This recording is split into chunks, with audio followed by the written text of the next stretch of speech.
우크라이나군이 세계 주요 축구에 따라 공격을 진행 중이다. 러시아군 방어선이 뚫렸다. 우크라이나 대반격을 막으려면 추가 병력 20만 명이 필요하다. 우크라이나는 오늘 밤이나 내일 아침 또 다른 공격을 시도할 것이다. 우크라이나가 러시아 장악 지역인 동부 및 남부 전선 등 세계 전선에서 동시다발 공세를 개시했고 여러 지역에서 러시아군의 방어선을 돌파한 것이 확인되고 있습니다. 파리 영국 국방부는 정부 업데이트에서 매우 복잡한 작전 상황 속에서 전선의 여러 부분을 따라 격렬한 전투가 계속되고 있다. 대부분의 지역에서 우크라이나가 주도권을 쥐고 있다 라고 말했습니다. 그러면서 러시아군은 여전히 가능한 빨리 공세로 복귀하라는 명령을 받고 있을 것이라면서 체첸 부대는 도네츠크시 인근의 마리우카 마을을 점령하려다가 실패했다라고 했습니다. 영국 국방부는 카우우카 댐붕괴 후 드니프로 하류에서 수위가 계속 상승했지만 8일에는 줄어들고 있다며 이용수는 러시아의 첫 번째 방어선에 큰 피해를 입혔다고 했습니다. 그동안 치밀하게 대반격을 준비해온 우크라이나가 성과를 내고 있는 것으로 파악되고 있습니다. 우크라이나는 러시아가 장악한 동부 및 남부 전선에 걸쳐 영토 수복을 위한 본격적인 전투에 나섰습니다. 우크라이나가 공략한 세계 주요 축은 자포리자주, 바흐무트, 그리고 헤르손주입니다. 첫 번째 전장은 유럽 최대 원전이 있는 우크라이나 남부의 자포리자주입니다. 우크라이나군은 자포리자주에 탱크와 다연장 로켓 발사기를 대거 투입했습니다. 자포리자주는 2014년 러시아에 강제 병합된 크림반도를 향하는 요충지로 우크라이나는 크림반도를 이번에 기어코 대책했다고 말하고 있습니다. 워건제라 불리는 러시아 출신 전쟁 블로거 세면 피코프는 우크라이나 로켓 발사기 공격으로 하얀 연기가 피어오르는 장면이 담긴 영상을 게재하며 이 지역의 우크라이나군이 공격하고 있음을 알렸습니다. 이번 전쟁 최대 격전지인 바흐무트에서도 우크라이나의 공격으로 여러 지역에서 전진이 이루어졌다고 알려졌습니다. 한나 말야르 우크라이나 국방부 차관은 어제 하루 동안 바흐무트 여러 구간에서 200m에서 1100m까지 전진이 이루어졌다며 바흐무트 방면에서 우리 군이 방어에서 공격으로 전환했다고 강조해서 말했습니다. 올렉산드르 시르스키 우크라이나 지상군 사령관도 바흐무트에서 러시아군이 진지를 잃고 있고 우리 군은 측면을 따라 계속 나아가고 있다라고 말했습니다. 러시아 국방부는 우크라이나가 목표를 달성하지 못했다며 부인했지만 최근 바흐무트 전투를 이끌었던 러시아 용병 기업 바그너 그룹 수장 예프게니 프리고진은 전날 텔레그램을 통해 이미 여러 곳에서 방어선이 뚫리고 있다며 20만 명이 안 되는 병력으로는 루안스크와 도네츠크 전선을 감당할 수 없다고 지적했습니다. 미국 CNN은 이에 대한 소식을 전하면서 프리고진의 영상으로 현 상황을 확인시켜 주었습니다. A firing squad.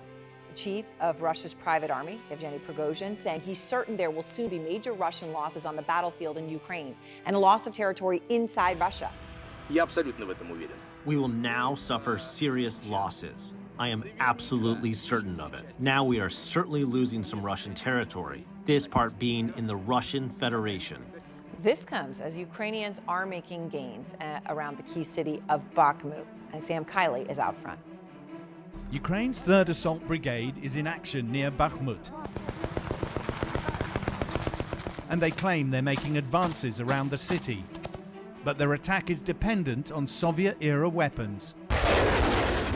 Modern equipment from the USA and NATO is apparently being held in reserve for a Ukrainian offensive. Do you have a name for your grad? Ця машина називається «Пенсія». Is it good enough for this fight? Достатньо, але хотілося б чогось новішого. Ukraine gets no help at all with aircraft, not so far. This Soviet-era helicopter is ancient, but in combat almost every day. Flying dangerously low to avoid missiles and Russian jet hunter-killers. Ці вертольоти, мабуть, старші за моїх батьків і, можливо, навіть однолітки мого дідуся і бабусі. На них літати, вони, в принципі, є дуже надійні машини. These aircraft will fly more sorties as fighting intensifies in a relentless cycle of war. Ukraine has now got added rage at what it's calling a Russian ecocide. This part of Kherson has suffered Russian bombardment across the river for months, now near total destruction from upriver. Russia is widely blamed for the collapse of the dam at Novokakhovka, which has been under its control since March last year. Civilians who survived the Russian occupation of their town and an offensive to free it are now facing down a new horror. Thousands have no drinking water. Here, a drone delivers help, an adaptation of a system originally designed not to save life, but to take it. 세 번째는 이번에 카오카 댐이 폭파된 헤르손주입니다. 지금 카오카 댐의 붕괴를 놓고 누구의 소행인지 서로 부인하고 있습니다.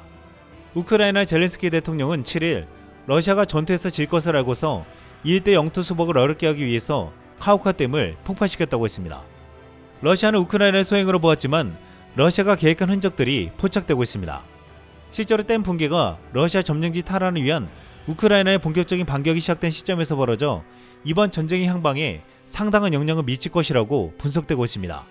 영국 BBC는 우크라이나가 반격에 성공하려면 크림반도와 우크라이나 동부 돈바스에 있는 지역을 장악한 러시아의 방어선을 뚫어야 하는데 러시아는 지난 몇 달 동안 남부 아조우해로 향하는 우크라이나 진격을 막기 위해 강력한 요새를 구축해왔다고 했습니다. 우크라이나는 만약 자포리자주 남쪽에 러시아 방어선을 뚫고 그 지역을 둘로 나눌 수만 있다면 크림반도를 고립시키고 중대한 전략적 승리를 거둘 수 있다고 보았습니다. 그런데 BBC는 이런 상황에서 카오카 댐이 붕괴되고 하루 지역이 침수되면서 헤르손 건너편 동쪽 강턱 지역은 우크라이나 기갑부대가 진입할 수 없는 지역이 됐다고 지적했습니다. 우크라이나 군으로서는 전략적으로 중요한 진격로가 막힌 셈이 된 것입니다. 태영 육군 중장 스티븐 트위티는 푸틴 대통령이 우크라이나 군의 진격을 늦추기 위해 댐 파기를 명령했을 가능성이 높다고 분석했습니다.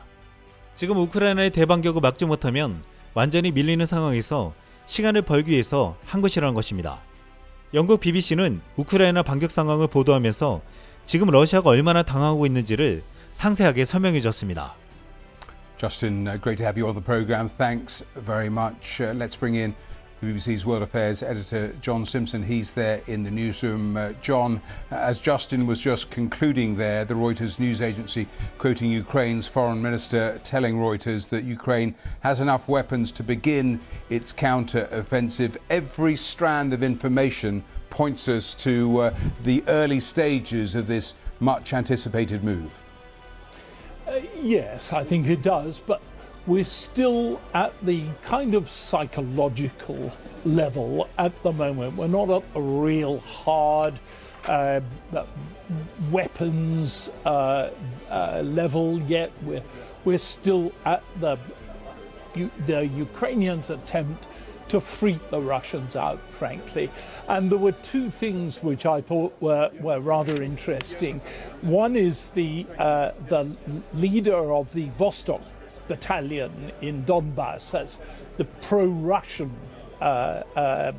leader there, saying that the situation is difficult and they're starting to see German-made Leopard tanks. Now, that had all the feel to me of nervousness, of a kind of almost of panic.